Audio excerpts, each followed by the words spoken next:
അപ്പോൾ ഇതാ പ്രേക്ഷകർ, നമ്മൾ പുതിയ ഒരു മണ്ഡലത്തിലേക്ക് എത്തിയിരിക്കുകയാണ്. പുതിയ മണ്ഡലം എന്ന് പറയുമ്പോൾ പത്തനംതിട്ട ജില്ലയിൽ തന്നെ, പത്തനംതിട്ടയിലെ കോന്നിയിലാണ്. കോന്നി മണ്ഡലത്തിൻ്റെ ഒരു പ്രത്യേകത എന്ന് പറഞ്ഞാൽ ഒരു മലയോര ഗ്രാമപ്രദേശം, കോന്നി ഉൾപ്പെടുന്ന ഒരുപാട് ഈ വനത്തോട് ചേർന്ന് കിടക്കുന്ന പ്രദേശമുള്ള സ്ഥലമാണ്. അപ്പോൾ കോന്നി മണ്ഡലത്തിൻ്റെ ഒരു പ്രത്യേകത എടുത്താൽ കഴിഞ്ഞ 2 തവണ 2019 ബൈ ഇലക്ഷനിൽ KU ജനീഷ് കുമാറിലൂടെ LDF പിടിച്ചെടുത്ത മണ്ഡലമാണ്. ഇപ്പോഴും ജനീഷ് കുമാർ തുടരുന്നു. പക്ഷേ ഇത്തവണ ഒരു മാറ്റം വരുമെന്നാണ് അവകാശവാദം. ഞാനിപ്പോൾ കോന്നി നിൽക്കുന്നതിൻ്റെ ഇവിടുത്തെ മലയാലപ്പുഴ എന്ന് പറയുന്ന കോന്നിയിലെ പ്രധാനപ്പെട്ടൊരു ക്ഷേത്രമുള്ള സ്ഥലമാണ്. ദക്ഷിണ കേരളത്തിൽ തന്നെ വലിയ വിശ്വാസമുള്ള ഒരുപാട് ആളുകൾ എത്തുന്ന തിരുവിതാംകൂർ ദേവസ്വം ബോർഡിന് കീഴിലുള്ള ക്ഷേത്രമാണ്. അപ്പോൾ ഇവിടെ ഇന്ന് ഇപ്പോൾ ഞായറാഴ്ചയൊക്കെ ആയതുകൊണ്ട് വലിയ തിരക്കുണ്ട്. മറ്റ് ജില്ലകളിൽ നടക്കം ആളുകൾ എത്തുന്നതാണ്. അതായത് നമ്മളിവിടെ ഒരു ചേട്ടൻ കാണുന്നുണ്ട്. ചേട്ടാ, ഇവിടുത്തെ വോട്ടറാണോ? അതെ, പക്ക, തീർച്ചയായും. അതെ. എന്താ ഇവിടുത്തെ ഒരു ഇലക്ഷന്റെ പൾസൊക്കെ എങ്ങനെ? ഇലക്ഷൻ്റെ പോലീസ് എങ്ങനെയാണെന്ന് ചോദിച്ചാൽ അത് LDFന് അനുകൂലമാണ്. ഇവിടെ ഒരു മത്സരം ഉണ്ടെന്ന് തന്നെ ഞങ്ങൾക്ക് തോന്നുന്നില്ല. ഇല്ല, മത്സരം ഉണ്ടെന്ന് തോന്നുന്നില്ല. മത്സരം ഉണ്ടെന്ന് ഞങ്ങൾക്ക് തോന്നുന്നില്ല. മൊത്തത്തിൽ ഒരു ഭരണമാറ്റം മാറണമെന്നൊക്കെയാണല്ലോ എല്ലാവരും പറയുന്നത്. അപ്പോൾ അത് ഓരോരുത്തരും പറയുന്നതല്ലയോ. അങ്ങനെ മാറ്റം ഉണ്ടാവില്ല, ഒരിക്കലും ഇല്ല. തന്നെയല്ല, ഇവിടെ ഒരു മത്സരം ഉണ്ടെന്ന് തോന്നുന്നില്ല. കാര്യം ഞങ്ങൾ വിചാരിച്ചു UDF സ്ഥാനാർത്ഥി ആയിട്ട്. LDFന്റെ പ്രവർത്തനമാണോ? അല്ല, പ്രവർത്തനമല്ല, അനുഭാവിയാണ്. അപ്പോൾ അങ്ങനെയാണ് LDF അനുഭാവികളായ ആളുകൾ പറയുന്നത്. അങ്ങനെ മാറ്റമൊന്നും ഉണ്ടാവില്ല. പക്ഷേ ഈ മണ്ഡലം ഒരു കാലം, അതായത് കുറേ വർഷം അടൂർ പ്രകാശ് കൈയടക്കി വെച്ചിരുന്ന മണ്ഡലമാണ്. അവിടെയാണ് ജനീഷ് കുമാർ ജയിച്ചു കയറിയത്. അപ്പോൾ നമ്മൾ വിശദമായി പരിശോധിക്കുന്നത് കോന്നിയിൽ ഇത്തവണ ആര് വാഴും, ആര് കോന്നി ജയിച്ചു കയറും, ആര് കോന്നിയുടെ നായകനാകുമെന്ന് കോന്നിയിലേക്ക് വിശദമായി.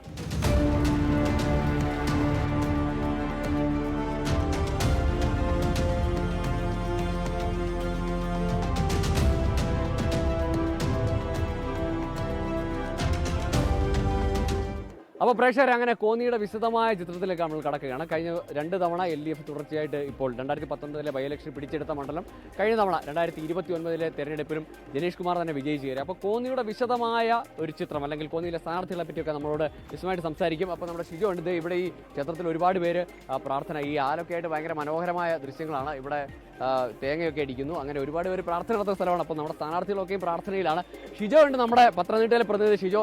ഷിജോ, എന്താ വഴിപാട് വല്ലതും കഴിക്കാനുള്ള പരിപാടിയാണോ? വഴിപാടല്ല, ഞാനിങ്ങനെ ഈ മണ്ഡലത്തിന്റെ മനസ്സിങ്ങനെ ചോദിച്ചറിയായിരുന്നു. ഈ കോന്നിയെ സംബന്ധിച്ചുകൊണ്ട് കോന്നി 3 മുന്നണികൾക്കും കഴിഞ്ഞ തെരഞ്ഞെടുപ്പിൽ ഒരു അപ്പർ ഹാൻഡ് ഉള്ള ഒരു മണ്ഡലം തന്നെയാണ്. പ്രത്യേകിച്ച് നമുക്ക് BJP യിൽ നിന്ന് കഴിഞ്ഞാൽ BJP ഒരു A ക്ലാസ് മണ്ഡലമായിരുന്നു കോന്നി. അതെ അതെ. ഇവിടെ ഇപ്പോൾ ഇത്തവണ കൊടുത്തേക്കുന്നത് ഘടകകക്ഷിക്കാണ്. ഘടകകക്ഷിയുടെ സ്ഥാനാർത്ഥി TP സുന്ദരേശനാണ്. TP സുന്ദരേശനെ എത്ര BJP കാർക്ക് അറിയാമെന്ന് ചോദിച്ചാൽ BJP കാർക്ക് പോലും അറിയില്ല. മറ്റൊരു കാര്യം എന്ന് പറയുന്നത്, ഒരു കാലത്ത് അടൂർ പ്രകാശ് ഈ മണ്ഡലത്തിലെ ജനപ്രതിനിധി സമയത്ത് അടൂർ സാറിൻ്റെതാണ് കോന്നിയുടെ ജനനായകൻ, കോന്നിയാക്കിയത് അടൂർ പ്രകാശ് എന്നുള്ള പ്രചാരമുണ്ട്. അടൂർ പ്രകാശ് വരുമെന്ന് പ്രതീക്ഷിച്ചു. പക്ഷേ അടൂർ പ്രകാശിന് പകരം ഒരു സ്ഥാനാർത്ഥി ഇറങ്ങുമ്പോൾ, അല്ലെങ്കിൽ സതീഷ് കൊച്ചുപറമ്പിൽ വരുമ്പോൾ എന്താണ് സാധ്യത? ഒരു അടൂർ പ്രകാശ് തരംഗം, അല്ലെങ്കിൽ അടൂർ പ്രകാശിന്റെ വർക്ക് ഇവിടെ വർക്ക് ചെയ്യുമോ? അടൂർ പ്രകാശിന്റെ ഒരു ഇമ്പാക്ട് ഇപ്പോഴും ഉണ്ട് ഇവിടെ. അടൂർ പ്രകാശ് ചെയ്തു വെച്ച വികസന തുടർച്ചയുടെ ബാക്കിയാണ് ജനീഷ് കുമാർ ചെയ്തത് എന്നുള്ളതാണ് ഇപ്പോൾ ഈ പറയുന്ന UDF ക്യാമ്പിന്റെ ഒരു പ്രചരണം. എന്തായാലും സതീഷ് കൊച്ചുപറമ്പിൽ ഒരു നിസ്സാരണക്കാരനുള്ള സ്ഥാനാർത്ഥിയല്ല, നമുക്ക് കുറച്ച് കാണാനും കഴിയില്ല. അദ്ദേഹം DCC പ്രസിഡന്റാണ്. അപ്പോൾ ഈ മണ്ഡലവുമായിട്ട്, കോന്നിക്കാരനാണ്, ഈ മണ്ഡലവുമായിട്ട് അടുത്ത് നല്ല ബന്ധമൊക്കെ ഉള്ള ആളാണ്. സ്വാഭാവികമായിട്ടും ഒരു ഏകപക്ഷീയമായിട്ടുള്ള മത്സരമായിരിക്കില്ല. അത് തന്നെ ഇവിടുത്തെ വോട്ടർമാരും പറയുന്നത്. ഇപ്പോൾ നമ്മുടെ ഈ ചേട്ടൻ ഇവിടെ നമ്മുടെ അടക്കി ഇത് എന്ത് വഴിപാടാണ് ഇത്? നമ്മുടെ സ്ഥാനാർത്ഥികളായാലും വഴിപാട് കഴിക്കാൻ വന്നോ? ജനീഷ് കുമാർ വന്നിട്ടുണ്ടായിരുന്നു.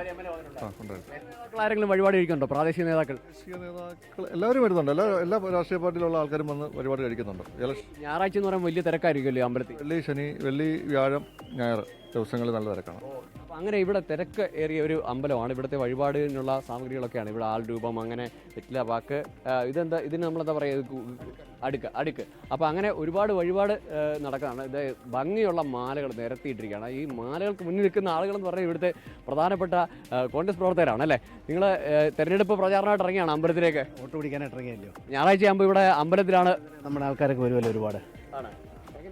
വർക്കൊക്കെ എങ്ങനെ കാര്യമായിട്ട് പോകുന്നു? നല്ല രീതിയിൽ പോകുന്നുണ്ട്. ഭവന സന്ദർശനം എല്ലാം കഴിഞ്ഞു. നമ്മൾ അതിന്റെ വിജയം ഉറപ്പിച്ചിട്ട് നിൽക്കുന്ന ഒരു കാലഘട്ടം. പിന്നെ നാളെ എന്താണ് മലയാലപ്പുഴ നാട്ടുകാരൻ ഇവിടുത്തെ ഒരു പൾസ് എങ്ങനെയാണ്? ആളുകൾക്ക് ഒരു മാറി ചിന്തിക്കാനുള്ള സാധ്യതയുണ്ടോ? മലയാലപ്പുഴയിൽ ഈ പ്രാവശ്യം അടൂർ പ്രകാശിന്റെ വികസനങ്ങൾ മുന്നോട്ട് കൊണ്ടുപോകാനുള്ള എല്ലാ ആഗ്രഹത്തിൽ നിൽക്കുക ഞങ്ങൾ പരിപൂർണമായിട്ട് ഈ പ്രാവശ്യം സതീഷ് കൊച്ചുപറമ്പിൽ. അപ്പോൾ ഇത്തവണ ഗ്യാരണ്ടികളിൽ ഇന്ദിരാ ഗ്യാരണ്ടി എന്നാണ് പേരും. അതിൽ തന്നെ സ്ത്രീകൾക്ക് കുറേ പ്രഖ്യാപനങ്ങളുണ്ട്. ഈ വീടുകളിലൊക്കെ കയറുമ്പോൾ ആളുകളുടെ ഒരു പ്രതികരണം എങ്ങനെ? ആ ഗ്യാരണ്ടിയൊക്കെ അവർ ശ്രദ്ധിക്കുന്നുണ്ടോ? തീർച്ചയായിട്ടും ശ്രദ്ധിക്കുന്നുണ്ട്. UDF അധികാരത്തിൽ വരണമെന്ന് എല്ലാ ജനങ്ങളും ആഗ്രഹിക്കുന്നുണ്ട്. ജാതിമത രാഷ്ട്രീയ ഭേദമന്യേ അവർക്ക് UDF അധികാരത്തിൽ വരണമെന്നുള്ളൊരു ചിന്ത മാത്രമാണുള്ളത്. അപ്പോൾ അങ്ങനെ വലിയ ആത്മവിശ്വാസം UDF പ്രവർത്തകരുണ്ട്. അപ്പോൾ ഞാൻ ഇവിടെ നോക്കുമ്പോൾ ഇവിടെ വ്യത്യസ്തമായ കുറേ വഴിപാടുകളുണ്ട്. ഇവിടെ ഇപ്പോൾ ഇത് ഈ കാണുന്നത് പറകുട്ടിപ്പാട്ട്. അതാണ് ആളുകളുടെ പേര് നാളൊക്കെ ചോദിച്ചിട്ട് പറകുട്ടിപ്പാടുകയാണ്. ആ പാട്ടിൻ്റെ ദൃശ്യം.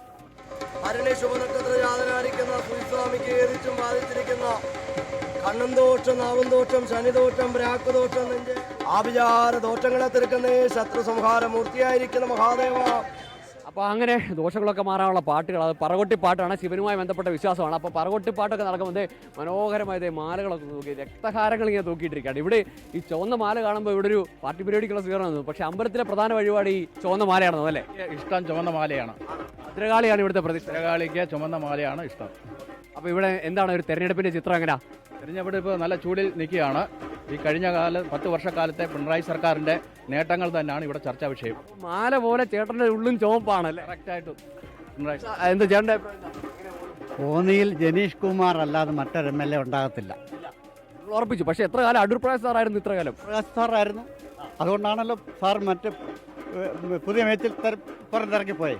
അതുകൊണ്ട് ജനീഷ് കുമാർ വികസനത്തിലും സൗമ്യതയിലും ഈ ജനീഷ് കുമാറിനെ കവച്ചു വെക്കാൻ ഒരു MLA കേരളത്തിലില്ല.